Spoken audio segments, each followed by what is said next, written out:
Hello बच्चों, welcome to class 11th। I hope आप अपनी क्लास 11th को बहुत ज्यादा एंजॉय करने वाले हैं हमारी एनसीईआरटी मास्टर्स टीम के साथ मिलकर, बिकॉज हम बहुत ही इनोवेटिव वे में आपको सारे कॉन्सेप्ट्स एकदम क्रिस्टल क्लियर करने वाले हैं। So let us start with the today's video, जिसमें मैं आज आपको बताने वाली हूँ basically what are vector quantities. Vectors क्या होता है? आपने बचपन से शायद बहुत बार ऐसा सुना होगा या देखा होगा या किया होगा कि आप किसी एक पर्टिकुलर इंसान को डायरेक्शंस बता रहे हैं अपने घर आने या कहीं किसी जगह। लेट्स सपोज अगर मैं बात करूं, आपके एक फ्रेंड ने आपको कॉल किया और आपसे पूछा कि यार अपने घर का जरा रास्ता तो बताइए, तो आपने उसको समझाया होगा कि यार एकदम सीधा सीधा चलना अपने घर से निकलकर, जो पहला राइट आएगा वहां से तुम मुड़ जाना और उसके बाद तुम्हें एक दुकान दिखाई देगी, वहां से तुम लेफ्ट हो जाना। कुछ इस तरीके से तुमने रास्ता उसको समझाया होगा। बट उस टाइम पर तुम्हें ये चीज पता ही नहीं थी कि इसको ही बोला जाता है क्या?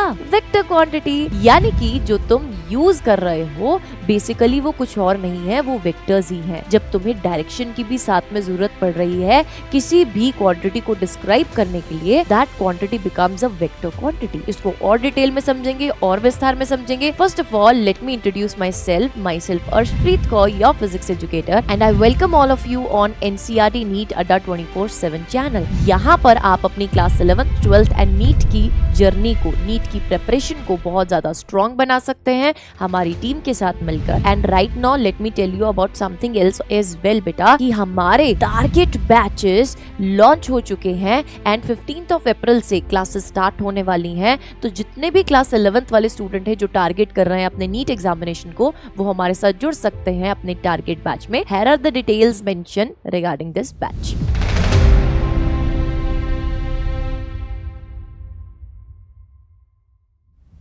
सो अब बात करते हैं वेक्टर्स क्या होते हैं। बेटा मैंने आपको एक एग्जांपल दिया जिसमें मैंने आपको वेक्टर्स के बारे में समझाया। अब यहाँ पर हम ना क्वांटिटीज को दो हिस्सों में डिवाइड कर देते हैं। एक ऐसी क्वांटिटी जिसको डिस्क्राइब करने के लिए कोई भी डायरेक्शन की जरूरत नहीं है, that is refer to as a scalar quantity. Suppose करो आपको बहुत तेज बुखार हो गया है, शायद ना भी हुआ हो, आपको स्कूल नहीं जाना है, तो आपने बहुत बार बहाना मारा होगा कि मम्मी आज तबीयत ठीक नहीं लग रही है, बुखार है मुझे बहुत तेज, मैं स्कूल नहीं जाऊंगा या नहीं जाऊंगा। तो बेटा उस टाइम पर तुम्हारा टेम्परेचर चेक करने के लिए तुम्हारी मम्मी ने थर्मामीटर का यूज किया होगा। तो जो टेम्परेचर मेजर होता है वो ओवरऑल आपकी पूरी बॉडी का मेजर हो रहा है। उसको मेजर करने के लिए किसी भी डायरेक्शन की जरूरत नहीं है। सो दैट क्वांटिटी जिसको मेजर करने के लिए कोई भी डायरेक्शन की जरूरत नहीं है, जिसमें सिर्फ और सिर्फ मैग्नीट्यूड पार्ट है, क्वांटिटी डिस्क्राइब्ड है, that is refer to as a scalar quantity. वहीं पर अगर हम वेक्टर क्वांटिटी की बात करें, हो सकता है बेटा जी आपने बहुत बार किसी एक चीज को फोर्स लगाया हो, यानी कि आपने टेबल को हिला दिया हो,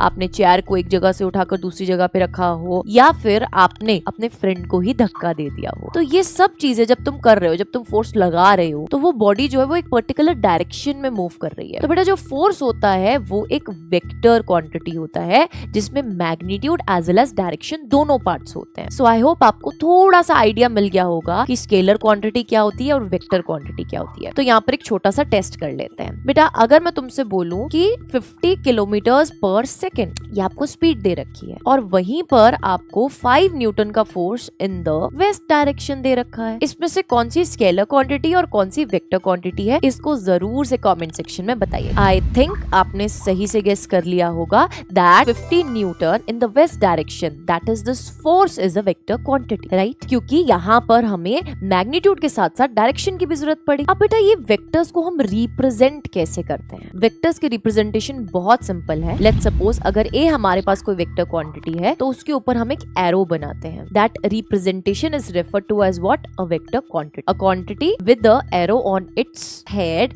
is referred to as what? A vector quantity. अब बेटा इस एरो को थोड़ा सा डिस्क्राइब करती हूँ। जब आपके पास लेट्स सपोज दो टाइप की वेक्टर क्वांटिटीज हैं, या आप बोल लीजिए फोर्स ही है, एक 50 न्यूटन का है, एक 100 न्यूटन का है, आपको इसको वेक्टर फॉर्म में रिप्रेजेंट करना है। कैसे रिप्रेजेंट करोगे? एरो की फॉर्म से रिप्रेजेंट करोगे। सो एक वेक्टर क्वांटिटी को हम रिप्रेजेंट कर सकते हैं with the help of an arrow. जिस वेक्टर क्वांटिटी का मैग्नीट्यूड ज्यादा होता है उसकी एरो की लेंथ भी ज्यादा होती है। लेट्स सपोज अगर मैं बात कर रही हूँ 50 न्यूटन के एरो की लेंथ है इतनी, तो बेटा 100 न्यूटन के एरो की लेंथ होगी इतनी। यानी कि जब आपका लेंथ ऑफ द एरो बढ़ जाता है, दैट मीन्स आपकी उस पर्टिकुलर क्वांटिटी का मैग्नीट्यूड भी बढ़ जाता है। बेटा जो हेड होता है इस एरो का वो रिप्रेजेंट करता है direction of the vector quantity. So इस वेक्टर क्वांटिटी में दो हिस्से हैं, one is head and then other is tail. So I hope आपको बेसिक रिप्रेजेंटेशन वेक्टर्स की पता चल चुकी है। अब नेक्स्ट वीडियो में हम सीखेंगे टाइप ऑफ वेक्टर्स। सो उसके लिए आज ही चैनल को सब्सक्राइब करें, बेल आइकन को प्रेस कीजिए and wish you good luck. Stay tuned,